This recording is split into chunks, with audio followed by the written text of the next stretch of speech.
Hi guys, Relica here, and I'm back to watch episode 13 to see what they cook up this time. I was saying last episode I was hoping we see a little bit more of the blues. This one is Death Battle Meta versus Carolina Dawn of Awesome. I'm not even sure, but at least we might see some blues. Carolina's technically blue. Let's start. Who would win in a fight? Now, if that's not the most popular question asked around Project Freelancer, I don't know what is. Oh, no, wait. It'd probably be, hey, where do these AI keep coming from? Or, have you noticed that we're looking pretty evil lately?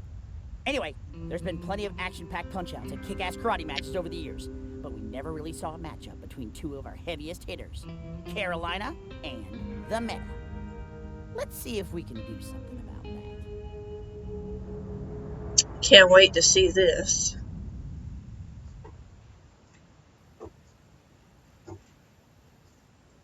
Hey. Yeah? You ever wonder who'd win in a fight between Carolina and the Meta? No. Only hopeless nerds on the internet care about that kind of crap. Yeah? Why do you think I'm asking you? Come on, picture it. It'd be totally badass. Well, yeah, I guess. Carolina would definitely win, though. Bullshit. You're just picking her because you're scared of girls. Meta's way scarier. He threw a warthog at me. Oh, I didn't realize scariness was the deciding factor in a fight to the fucking death. Genius. Hey, Ray! He has a point. What are you talking about? Oh, Griff was just asking what happened to Carolina and Meta fought. By who? One another. Another who? What? What? Just ignore it. Oh, you mean Death Battle. I mean... Yes, Caboose, that's what they mean. Awesome! Hang on, I know some smart people that can help. Be right back! Do you have any idea what he's talking about? No, but I do know that you're still fucking wrong. Okay, I'm back. That was fast. Yep, I called Command and they get two of their best scientists fighting people to help us. Their best. Really? And that's how you write your name in Buckshot. All right, enough screwing around. We've got a job to do. Oh, fine. I think you're forgetting that Command's best is just a step up from incompetent. They sent us Donut. I rest my case. Introducing Cheese and Broomstick! It's Whiz and Boomstick. Wow, those are the dumbest names I've ever heard. Franklin Delano Donut. And I retract my previous statement. Yeah, well, you've got the dumbest face I've ever seen. I thought you were supposed to be smart. I'm wearing a helmet. Oh my god, me too! Alright, so how you guys do this? You just, like, draw names out of a hat? Cast some chicken bones around? It's our job to analyze their weapons, armor, and skills to find out who would win a death battle. Why did you say it like that? Just watch.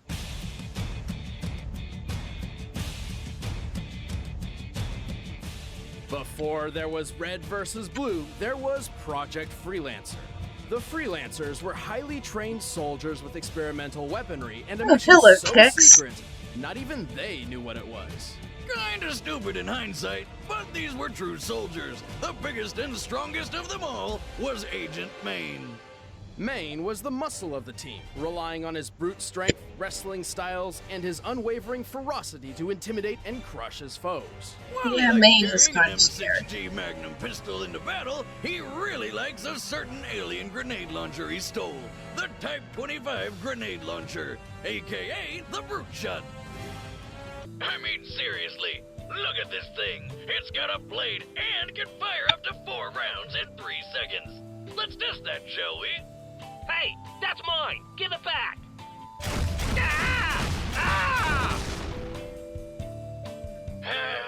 Well, in conclusion, I love this thing. So the guy was a badass fighter. Too bad Project Freelancer ended up turning him into a monster.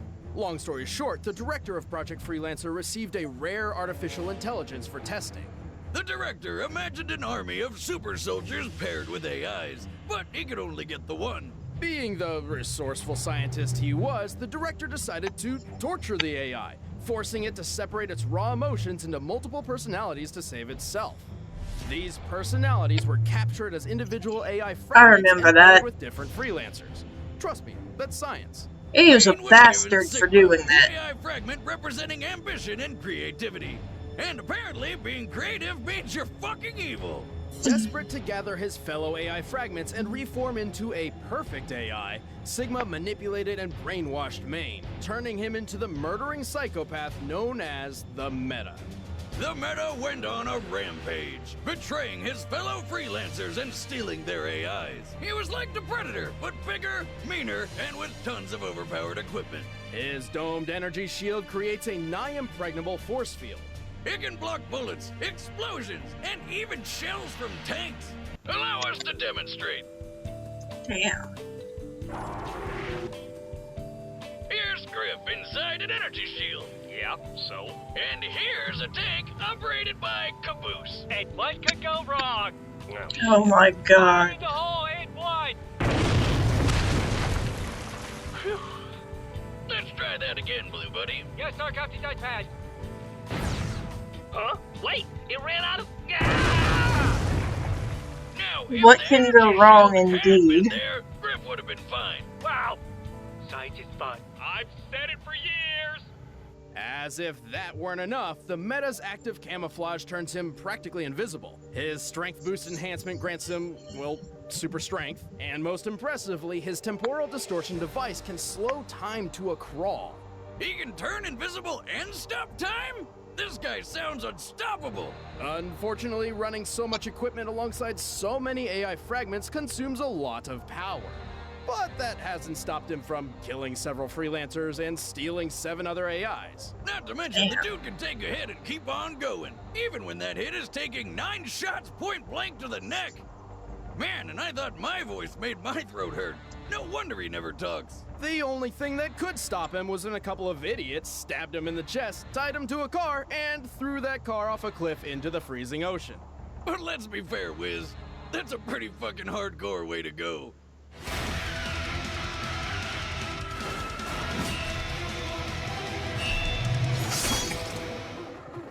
Hey, wait a minute.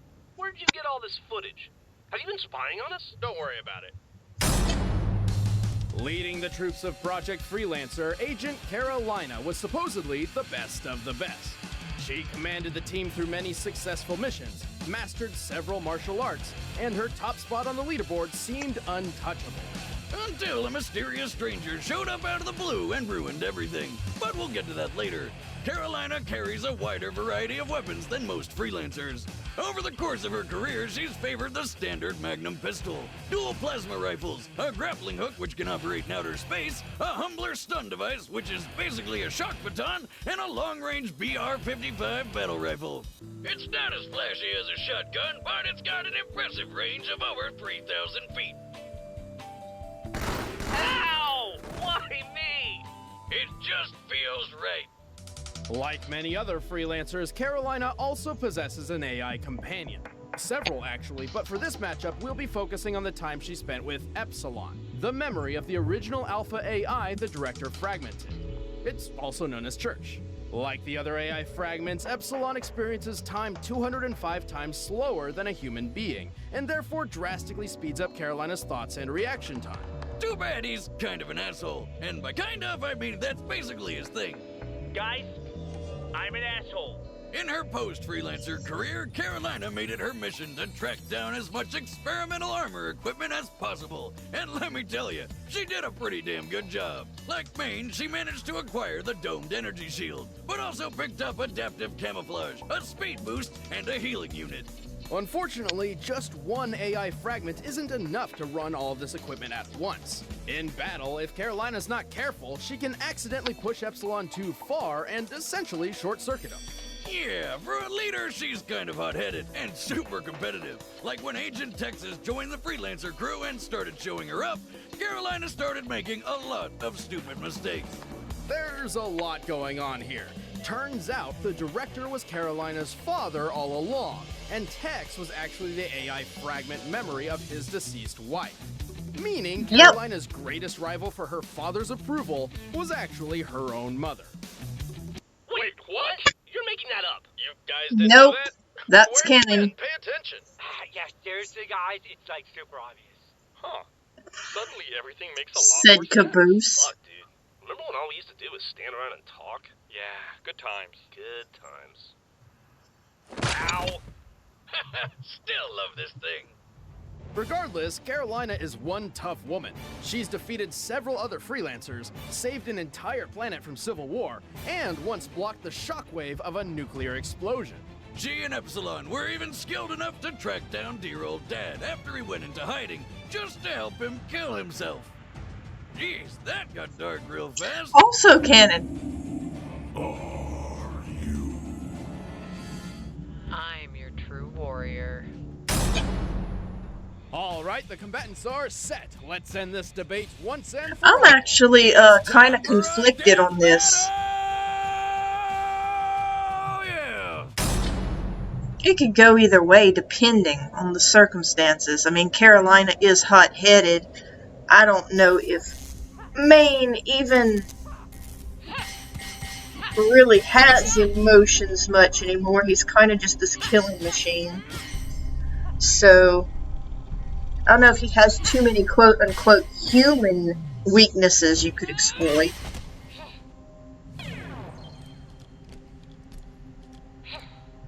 Time. Oh, yeah, just 0.03. On the other hand, Carolina has all the backing of human creativity and thinking outside of the box on her end. They're hilarious. Everyone talks in one-liners and the plot's non-existent. It's like the characters are just there to beat the shit out of each other. Pretty much. What is it? I think we're about to have company. Welcome back, Epsilon, and you're still an asshole. Name. Not exactly.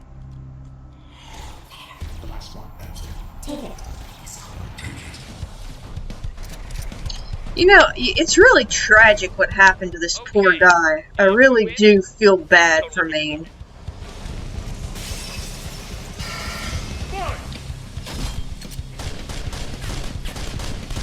Not working! I can see that.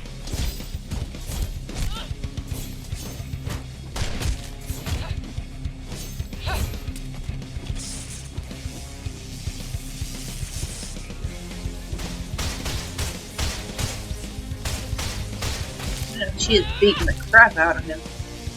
But he's,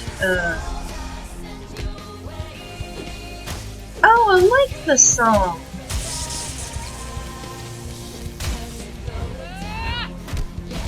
You sure you can't set that thing to kill? Just hold on!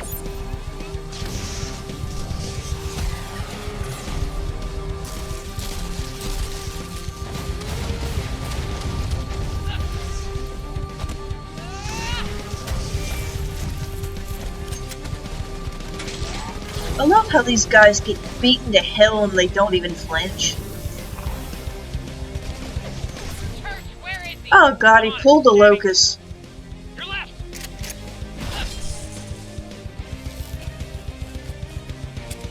Well, that's useless.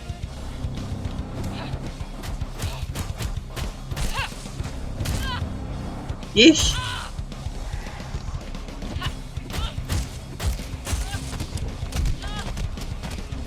That flip he did over her back was awesome. Oh no! Carolina.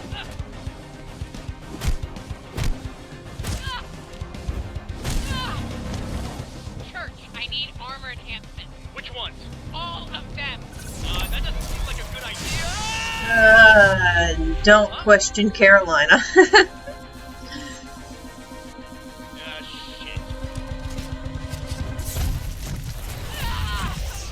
Damn it! Okay. Focusing on the healing unit. I got you. Carolina. Oh. Ah. And she just rolls right over and keeps on firing. That is what I love about Agent Carolina. He looks pretty roughed up too.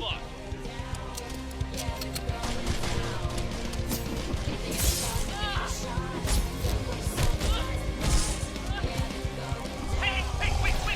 Hold up. Hey, so I know you're about to pummel her ginger face in and all, but you also only talk in grunts, so I'm just gonna say this one line for you, okay? Just this one time. Oh! Son of a bitch! KO!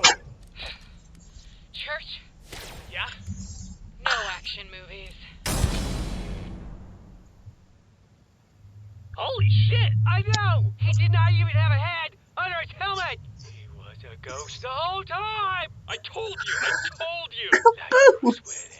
Bullshit! Meta's stronger! He should have won! Not true, Griff. As the Freelancer leaderboard proves, strength isn't everything. Carolina's mastery of martial arts let her hold her own, and her use of equipment allowed her to match and even counter the metas. He may have gained an upper hand with his temporal distortion, but Carolina's healing unit quickly repaired damage done during the attack. Even though the meta had all that powerful equipment, it drained his suit's energy way too fast. Carolina tried to use all of her equipment at once and failed. Luckily, she had Epsilon to change tactics and focus on recovery.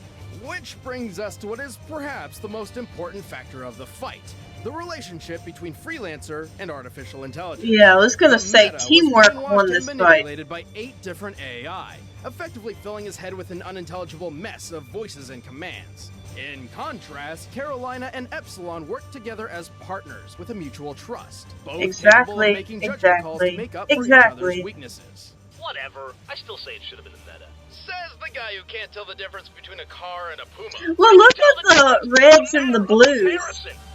The meta just couldn't get ahead They've of his beaten competition. incredible The odds winner is before Agent because of Carolina. teamwork. Hey, what in Sam hell are you boys doing in here? Fraternizing with the Blue Devil and a... Who the hell are these dirtbags? Whoa, easy there, sir. We're just here from command. Hey, nice shotgun.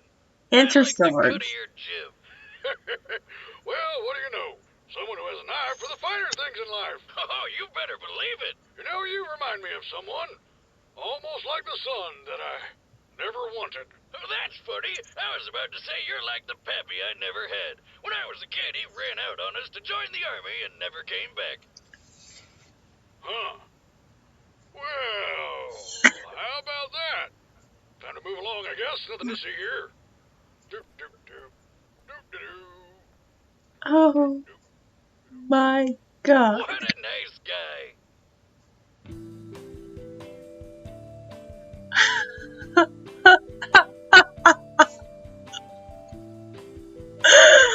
Oh gosh, you know what? I really didn't know where they were going with this season after 13 and all of that. But I'm really enjoying this. I like this a lot. But you know, I thought about that too. I mean, they say it's Agent Carolina versus Maine, but it's really Carolina and Epsilon versus Maine. And it's like, yeah, he has all these extra AI, but they're not partners. They're not partners the way that Epsilon and Carolina are partners. They don't have that bond and that trust and that just experience of working together repetitively over and over again over time. Maine is just their tool. It's just a whole totally different animal when it comes to what Carolina and Epsilon are. And I think it's interesting because that's been the theme of Red versus Blue all throughout. Just incredible odds that you think this team of idiots would never be able to go up against. But I think it was the chairman during the Chorus trilogy where Locus is trying to understand how these people, and this is relevant here because he's trying to understand how these people, how these soldiers that aren't even really soldiers defeated something like the meta. And the chairman's like, well, they did have something that the freelancers never had, and that was absolute trust in each other, and that was how they were able to turn the tide again and again. And so I really enjoyed this episode. I really liked a little throwback to one of the main themes of the show, and of course, just getting to see Carolina and Maine beat the shit out of each other was also satisfying too. I was on the fence for a while. I wasn't sure. I was like, yeah, but Maine's lost a lot of his humanity. And I feel like with the Reds and Blues, it's that part of them that's still human that allows them to keep triumphing again and again and again over their enemies. Because even Locus admits towards the end of the season, because he can never really understand Washington. Washington irks him. He's like, you used to be a soldier. Why do you care about these stupid people and this stupid shit that you never would have paid attention to before? And Washington's like, I finally understand that I was a dick. And when I began to understand that, that's when I became a soldier. That's the difference between you and me. I'm a soldier. You're just a monster. And I like that whole playback. And I mean, back and forth, that's the reason too why Locus and Felix failed at the end. They did not have that complete trust. They did have a bond.